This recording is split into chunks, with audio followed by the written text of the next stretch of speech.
सोने के घड़े में मटके में गंगा जल लाती हैं सुदामा के चरणों को धोने के लिए। लेकिन जैसे ही चरण धोने लगे हमारे ठाकुर, तो सुदामा जी कहते हैं कि अरे लाला तू मेरे पैर मत धो, मेरे पैरों में बड़े बड़े बेवाइयां फटी हुई हैं, तेरे हाथ में लग जाएंगी, तेरे हाथ इतने मुलायम कोमल हैं।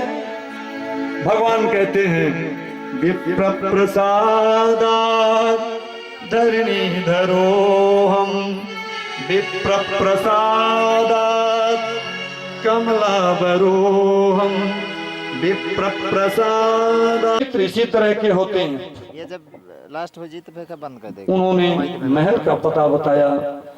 वह धीरे धीरे हाथ में डंडा लिए हुए किसी तरह धीरे धीरे भगवान के महल पर द्वार पर पहुंचते हैं। और जैसे ही द्वार पर पहुंचते हैं तो वहां पर द्वारपाल मिलते हैं। द्वारपाल जो हैं भगवान के द्वारपाल जय और विजय ही होते हैं। वह भी बहुत शिष्ट हैं, ज्ञानी हैं। उन्होंने सुदामा को देख करके हंसा नहीं। जब सुदामा ने कहा कि मैं कृष्ण का सखा हूं, उनसे मिलने आया हूं, द्वारपालों ने कहा कि बिल्कुल शक नहीं है ब्राह्मण देवता कि आप सखा नहीं हो, हमारे द्वारिकाधीश के सखा तो आप जैसे लोग ही होते हैं। अभी अभी हमारे प्रभु ने भोजन किया है, हम जाते हैं उनसे पूछते हैं, यदि वो विश्राम कक्ष में ना गए होंगे तो मैं तुरंत उनका आदेश जैसा होगा तो आपको बता देता हूँ। द्वारपाल जाते हैं और प्रभु के सामने खड़े होकर के हाथ जोड़ करके निवेदन करते हैं और कहते हैं कि गोविंद, हे स्वामी, हे द्वारकाधीश। उनके मुख से, द्वारपाल के मुख से वाणी नहीं निकल रही है। सुदामा की दीनहीन दशा देख करके आए थे तो वो स्वयं कर्म क्रंदन थे, उन्हें रोना आ रहा था। भगवान से कहते हैं कि मैं एक निवेदन करना चाहता हूँ, एक बात कहना है प्रभु आपसे, एक निवेदन है प्रभु। गोविंद तो जानते हैं, वो भी व्याकुल हो रहे हैं सुनने के लिए। वो कहते हैं कि बताओ बताओ क्या बात है, क्या कहना चाहते हो। तो उस द्वारपाल ने कहा, शीश पगाना जगतन में प्रभु जाने को आई बसे कहीं गामा, धोती पची सिलकी दुपटी अरुपाय उपाना के नहीं सामा, अरे करो तुझे दुर्बल चखी सोव सुरा भेड़ा, पूछत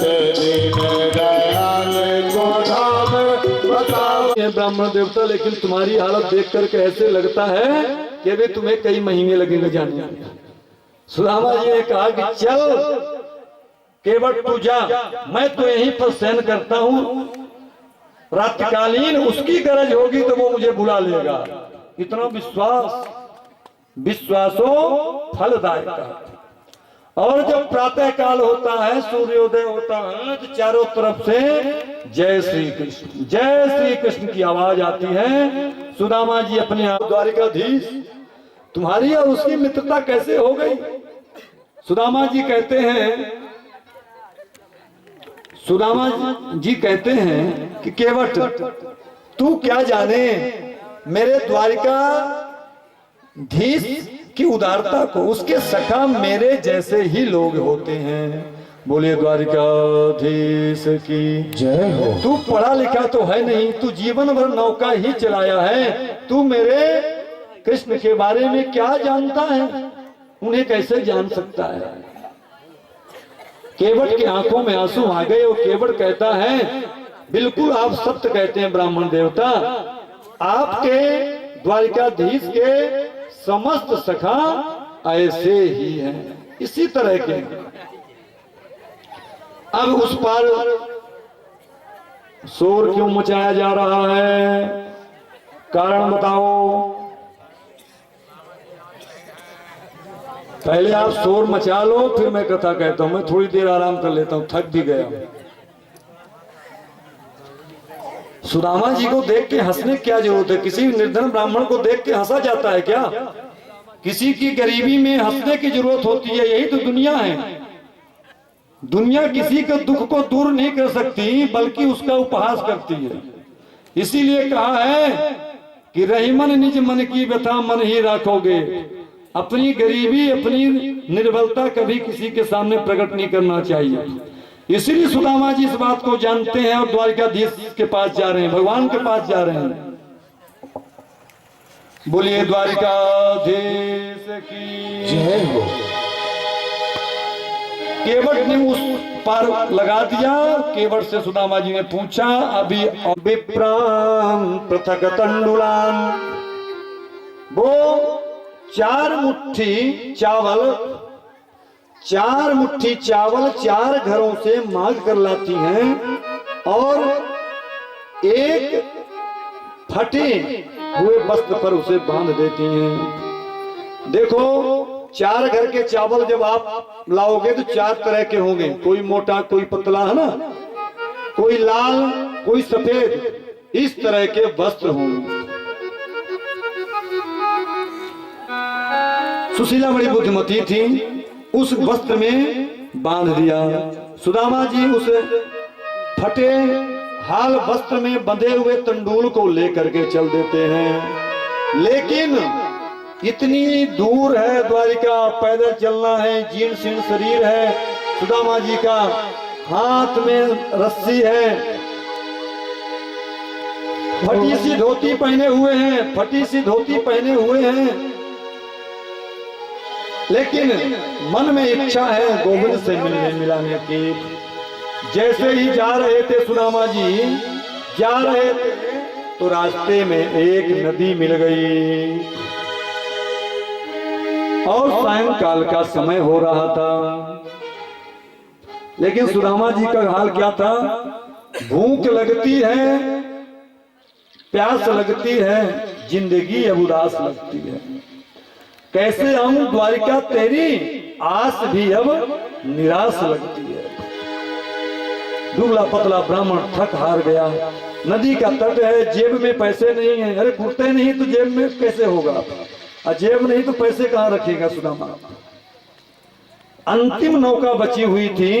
केवट चिल्ला चिल्ला करके कह रहा था, कोई है उस पार जाने वाला, इसके बाद नौका नहीं मिलेगी। सुदामा जी कहते, अरे केवट जरा ठहर, तो हमें चलना है। नौका में सुदामा जी को बैठा लिया।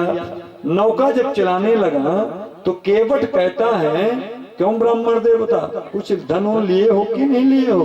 भाई नौका में बैठने पर कुछ देना पड़ता है।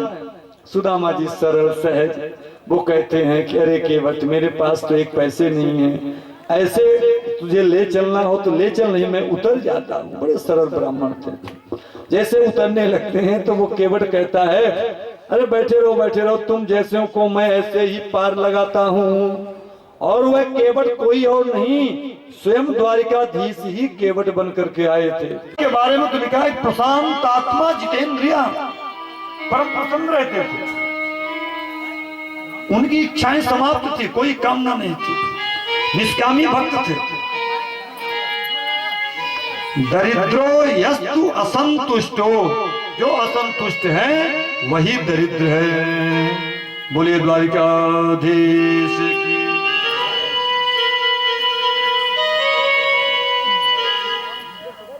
बड़ी गरीबी है सुदामा जी के जीवन में। सुशीला ने कहा कि हमने सुना है कि आपका मित्र सखा जो है तो द्वारिका का राजा है, आप वहां जाओ, हमारी गरीबी दूर हो जाएगी।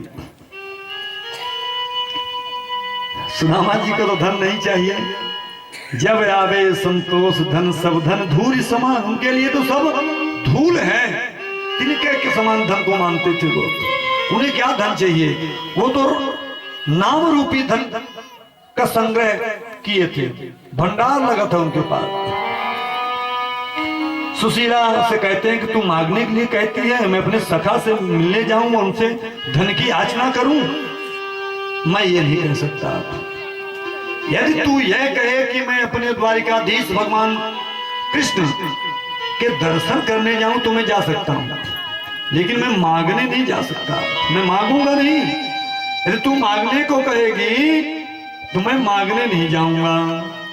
अयम ही परमम लाभो उत्तम श्लोक दर्शन, यदि उस उस उत्तम श्लोक भगवान कृष्ण के दर्शन करने को कहेगी तो मैं अवश्य जाऊंगा, लेकिन मांगने नहीं जाऊंगा। कितना संतोषी ब्राह्मण है सुदामा, सुदामा जी। देखो, जब सुशीला ने कहा कि तुम मांगने मत जाओ, तुम केवल अपने मित्र सखा से मिलने जाओ, उनका दर्शन करने जाओ, तब सुदामा जी क्या कहती हैं? खेते रहे, सुबह हो गई, भोर हुआ, चारों तरफ मथुरा में जय श्री कृष्ण की आवाज आई। तो लोगों से पूछा, अरे भैया ये कौन सा घाट है? तो लोगों ने बताया, महाराज ये तो विश्राम घाट है मथुरा का। तो चौबे जी ने कहा कि कल सायंकाल हम विश्राम घाट से चले थे और वहीं पर रह गए, हम पहुंचे नहीं अभी तक। तो वो चौबे जो हैं भांग के नशे में थे। भांग के नशे में होने के कारण नौका की जो डोर थी, रस्सी थी, वह वहीं खूंटी में ही बंधी रह गई, खूंटा में ही बंधी रह गई, खोलना भूल गए। और जब तक वह मन की डोर रूपी रस्सी संसार में बंधी रहेगी, तब तक हम गोविंद तक नहीं पहुंच सकते। तो हम भी उन्हीं चौबों की तरह हैं, है ना? चौबे जी भांग का गोला खाए, हम भी भांग के नशे में रहते हैं। और कोई कहे भी तो हम मन की डोर गोविंद के चरणों में बांधना नहीं चाहते। सुभद्रा जी ने कहा था, कृष्ण स्तुदीय पद पंकज पंचरांते, अद्यैव में दिशतु मानस राजहंसः, प्राण प्रयाण समये कफवात पित्तै, अकंठावरोधन विधो स्मरणम कुतस्ते। सुभद्रा जी ने भी यही कहा था कि आज ही, अद्यैव यानी आज ही, हमें अपने मन की डोर यानी कि मन रूपी पक्षी को कृष्ण के चरण रूपी पिंजड़े पर कैद कर देना है, वरना अंत समय यानी वृद्धावस्था में कुछ होने वाला नहीं है। उस समय बात, पित्त, कफ इतने प्रबल हो जाते हैं कि हमारे मुख से राम कृष्ण निकलना कठिन हो जाता है। इसीलिए आज से ही हमें अपने मन की डोर को गोविंद के चरणों में बांध देना है, यह हमें निश्चित करना होगा। भले हम संसार का काम करें, दुनिया का काम करें, करते रहे, कोई मना थोड़ी करता है। यदि परमात्मा में मन होगा तो संसार का काम और अच्छा होगा, आपका बिगड़ता हुआ काम भी बन जाएगा। पहले लोग कहते हैं ना कि ये काम किया था बिगड़ गया, इसीलिए बिगड़ गया। क्यों? क्योंकि तुम उस कार्य को परमात्मा से जोड़े नहीं। परमात्मा की भक्ति तो करते हो, लेकिन तुम पाखंडी भक्ति करते हो, बगुले वाली भक्ति करते हो, मांगने वाली भक्ति करते हो।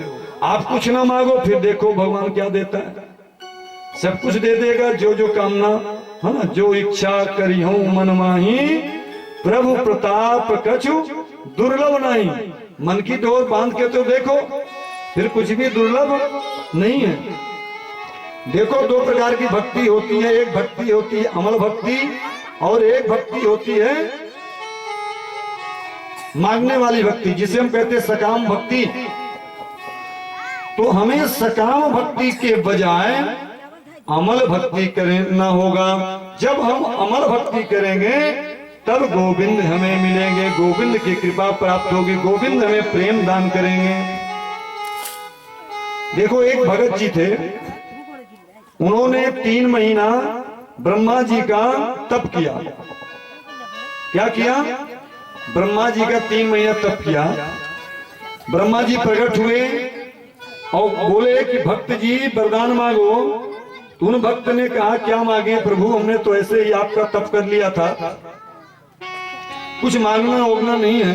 ब्रह्मा जी ने कहा, नहीं मांगो, क्या हम नहीं दे सकते? क्या विष्णु ही केवल दे सकते हैं? भगत जी कलयुगी थे, तो वह कलयुगी भगत जी थे। तो ब्रह्मा जी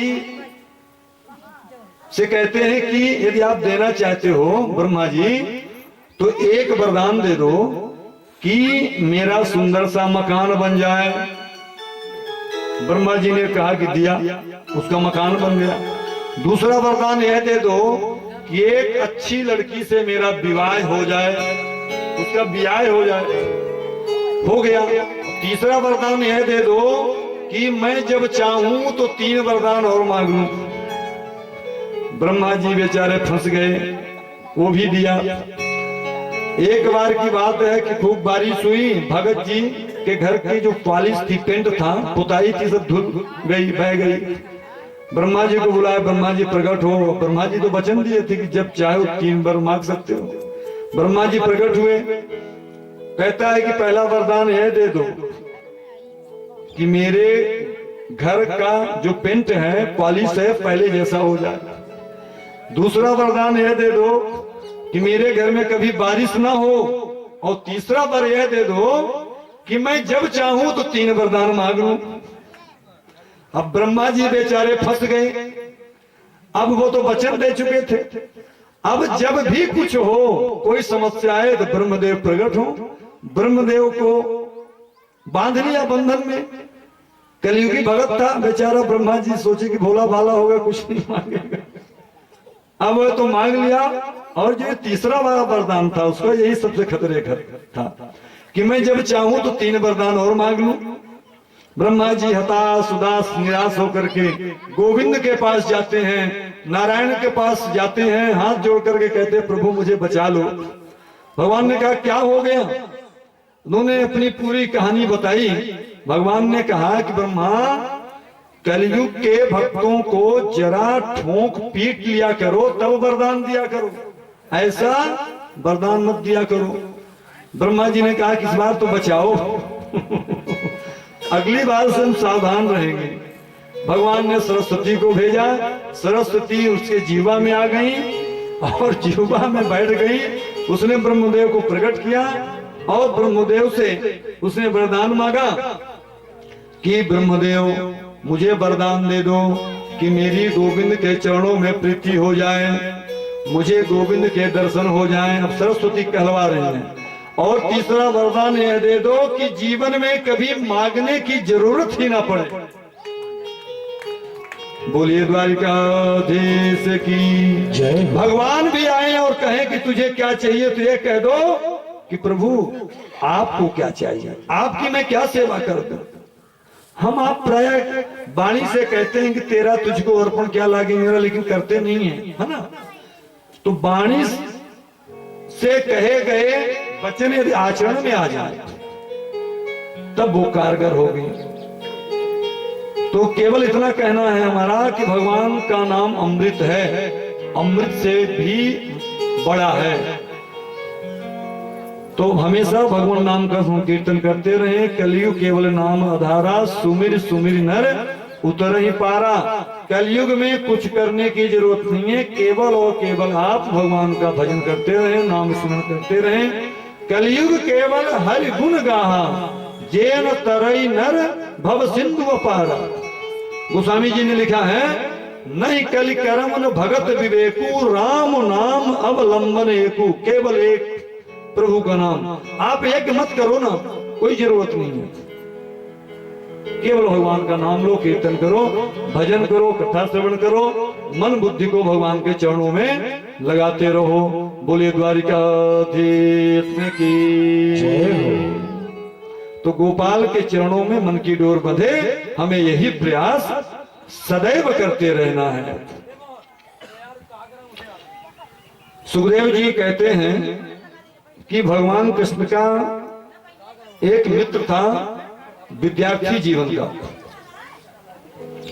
कृष्णस्यासीत् सखा कश्चित् ब्रह्मणो ब्रह्मवित्तमा, विरक्तीन्द्रियार्थेषु प्रशांतात्मा जितेन्द्रियः। कहते हैं कि कृष्णस्यासीत् सखा कश्चित्, भगवान कृष्ण का एक सखा था जो ब्राह्मण था, और ब्राह्मणों में सर्वश्रेष्ठ ब्रह्मवित्तम था, ब्रह्मवित्तमा। और आगे बताया कि विरक्त इंद्रियार्थेषु, जिसकी इंद्रियों में विरक्ति थी, विरक्त इंद्रियार्थेषु, और जितेंद्रिय था, और हमेशा प्रशांतात्मा, हमेशा प्रसन्न रहता था। आप सुदामा जी का दर्शन करें। अभी सुदामा जी हमारे आते होंगे, प्रकट होते होंगे। सुदामा जी के जीवन में बहुत गरीबी है, बड़ी निर्धनता है। कथा करते हैं जो कुछ भिक्षाटन में मिल जाता है उसी से परिवार का पालन पोषण होता है। बहुत गरीबी।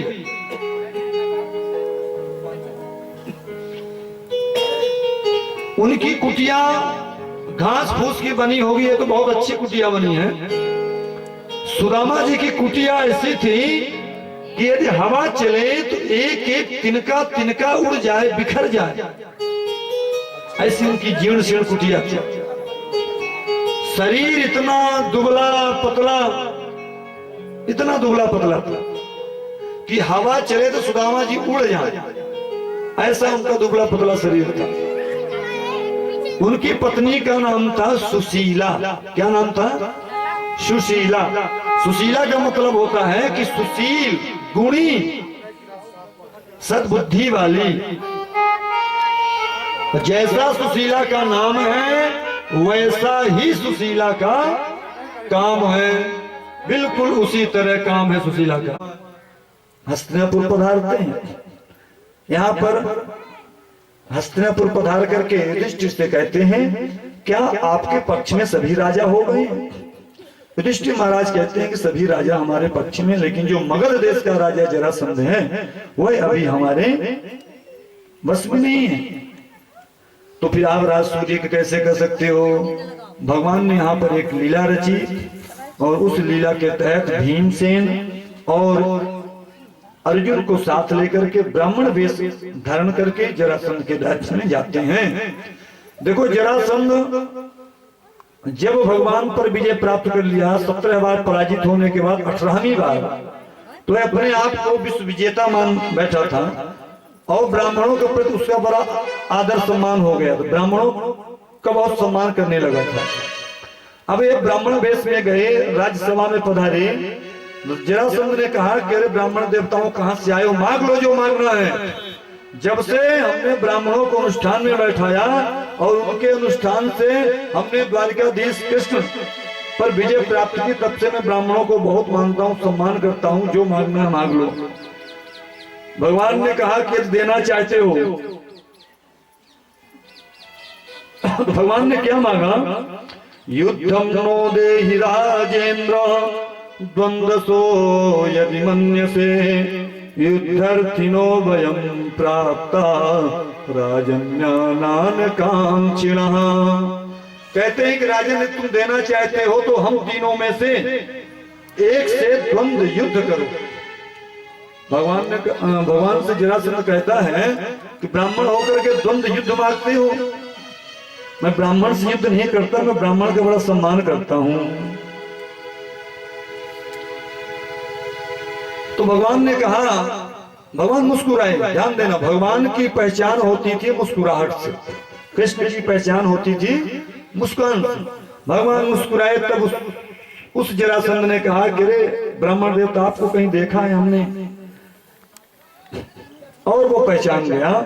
तब उन्होंने कहा कि मैं द्वारिकाधीश कृष्ण और ये मेरे बुआ के लड़के भीम और अर्जुन हैं। तुम मुझ में से तीन में से किसी से द्वंद्व युद्ध करो, हम क्षत्रिय हैं, ब्राह्मण नहीं हैं। जरासंध ने कहा कि पहले वचन भरवा लिया छल करके। जरासंध ने कहा ठीक है। जरासंध ने कृष्ण को कहा कि तुम तो पहले ही पराजित हो चुके हो, तुमसे युद्ध करने लायक नहीं। उसने सोचा कि कहीं से युद्ध हुआ और ये जीत गया है ना, तो सब गड़बड़ हो जाएगा। अर्जुन को कहता है कि तो कायर और कमजोर है। भीम को देखकर कहता है यही मुझसे युद्ध करने लायक है। भीम बड़े हट्टे कट्टे और तंदुरुस्त बॉडी बिल्डर थे थोड़ा सा।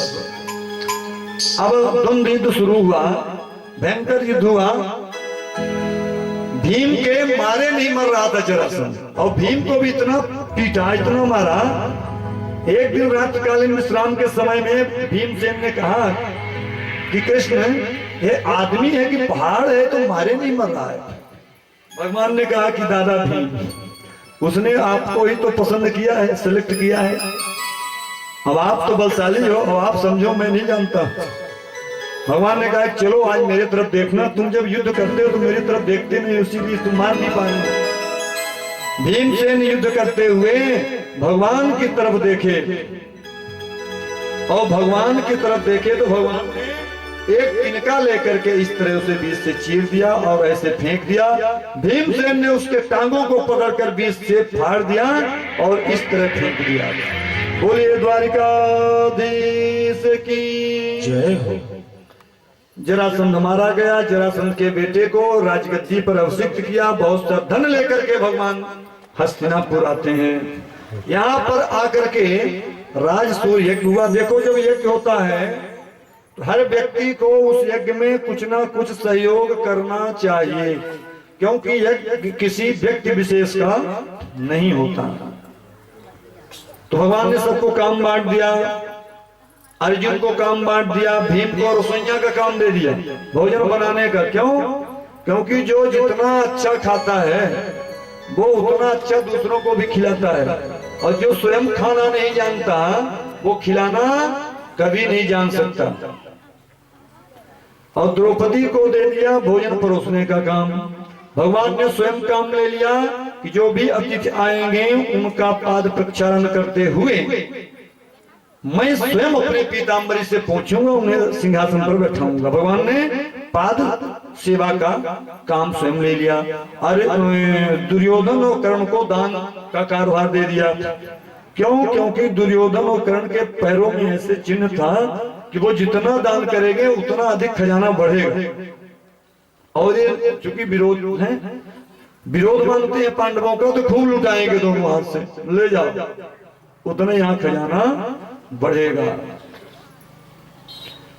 इस तरह से यह राजसूय यज्ञ हुआ।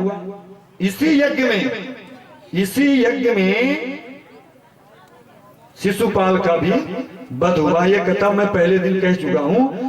सुखदेव जी ने पहले दिन की कथा को आज अंतिम दिन की कथा से जोड़ दिया, राजा परीक्षित से कहते हुए।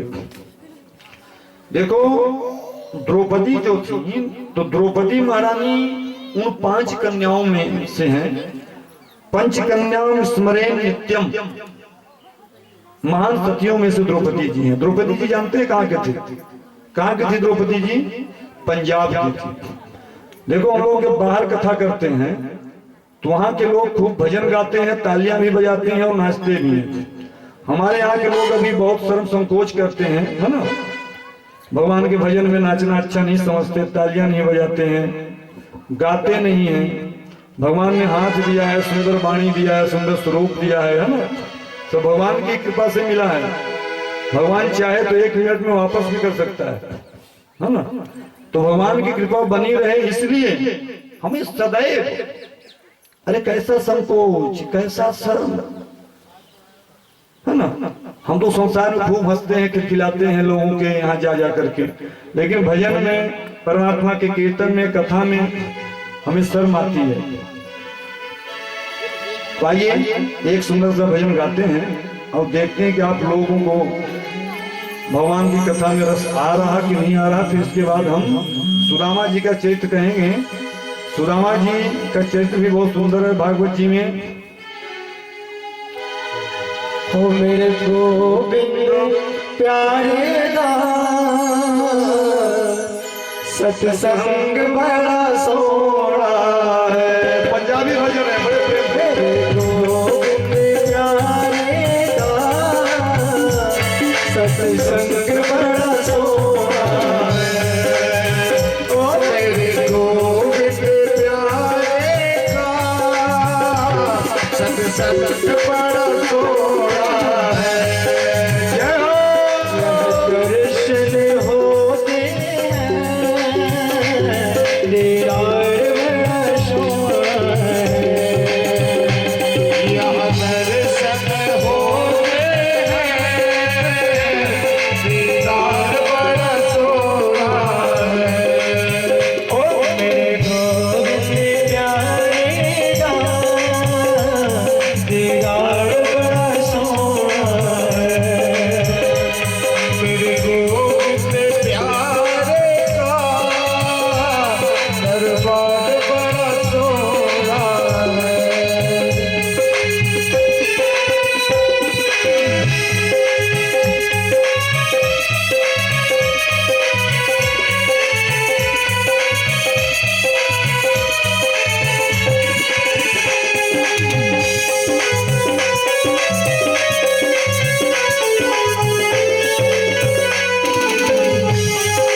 सत्संग मिलाया है।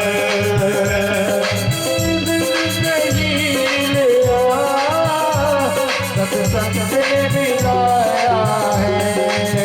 और मेरे गोविंद गाएगा उपकार बरसोना है। मेरे गोविंद प्यारे का दरबार बड़ा सोना है। ओ कई जन्म के बिछड़े प्रेमी इस दर पे मिलते हैं। कई जन्म के बिछड़े प्रेमी इस दर पे मिलते हैं। घाटी का सौदा नहीं क्या बार बड़ा सोना है। घाटे का सौदा नहीं क्या बार बड़ा सोना है। मेरे गोविंद गाएगा सत्संग बड़ा सोना है। ओ मेरे गोविंद प्यारे का दरबार बड़ा सोना है। ओ दीदार बड़ा सोना है। दरबार बड़ा सोना है। दीदार बड़ा सोना है। दरबार बड़ा सोना है। ओ मेरे गोविंद प्यारे का सत्संग बड़ा सोना है। ओ सत्संग बड़ा सोना है। ओ परिवार बड़ा सोना है। ओ दीदार बड़ा सोना है। बोलिए द्वारिकाधीश की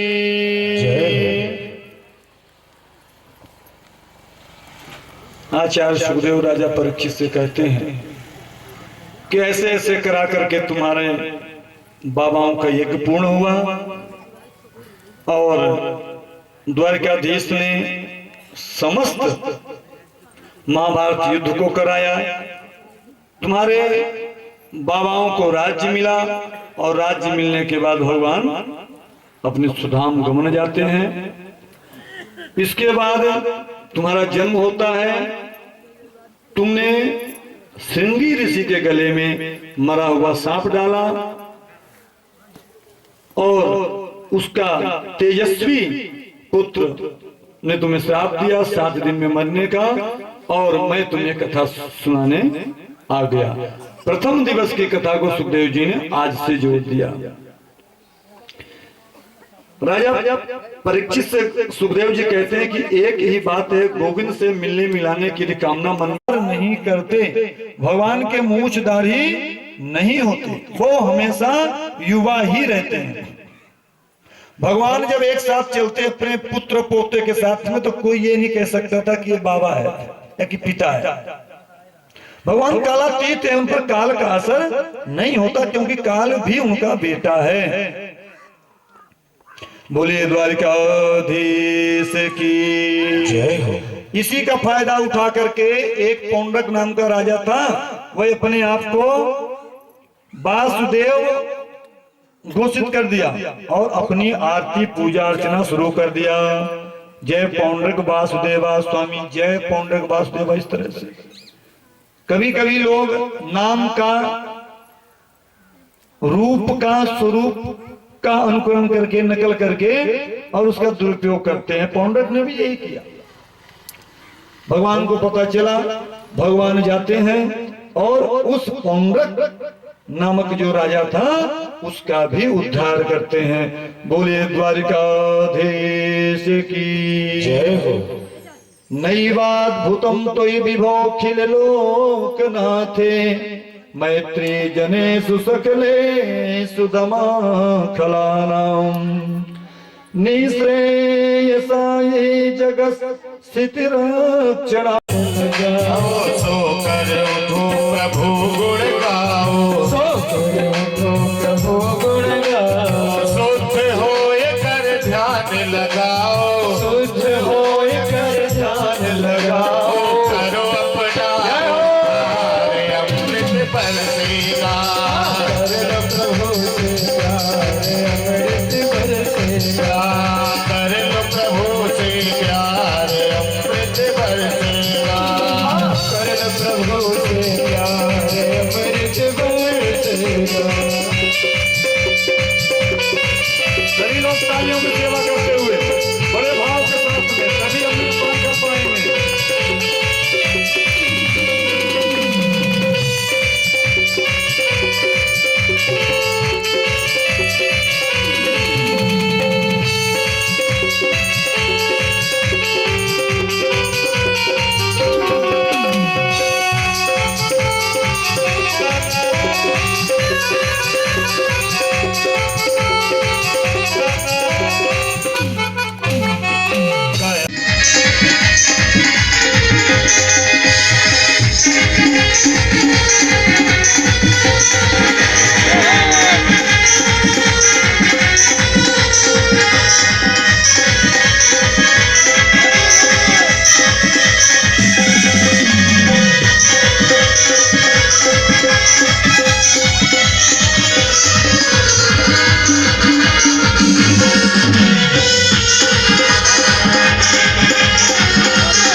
माखन है गोपाल जोड़ी का जवाब नहीं सुना बने है गोपाल जोड़ी का जवाब नहीं गोविंद है गोपाल की जोड़ी का जवाब नहीं गोविंद है गोपाल जोड़ी का जवाब नहीं।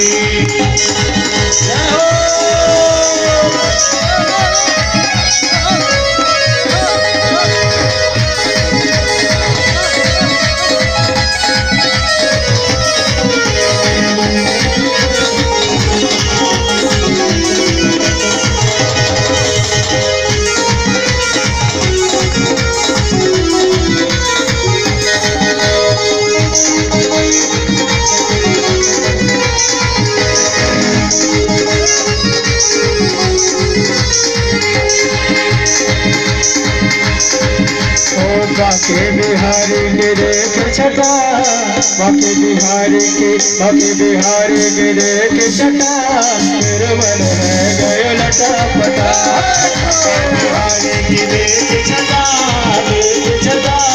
मेरे मन रह गयो लटा पटा लटा पटारी लटा पटा लटा पटारी लटा पटा लटा पटारी लटा पटा।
गोपाल हमारो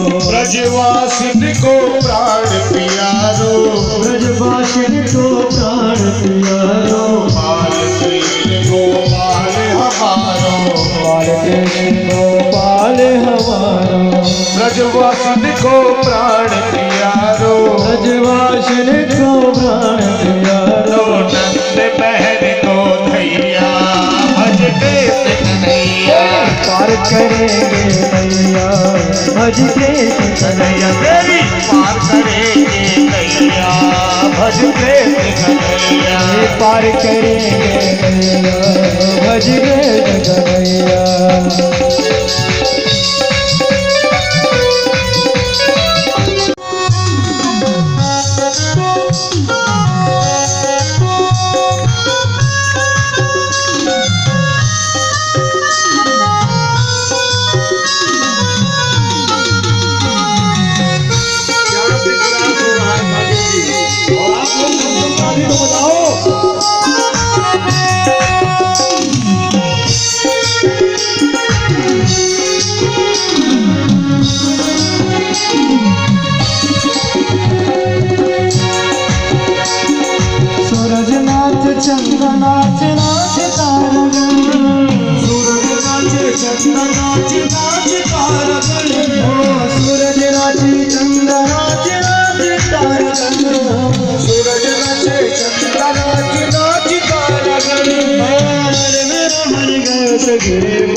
सभी लोग भगवान का प्रश्न। विष्णु प्रचोदयात् हरे ओ महालक्ष्मी च विद्महे विष्णुपत्न्यै च धीमहि तन्नो विद्महे वक्रतुण्डाय धीमहि तन्नो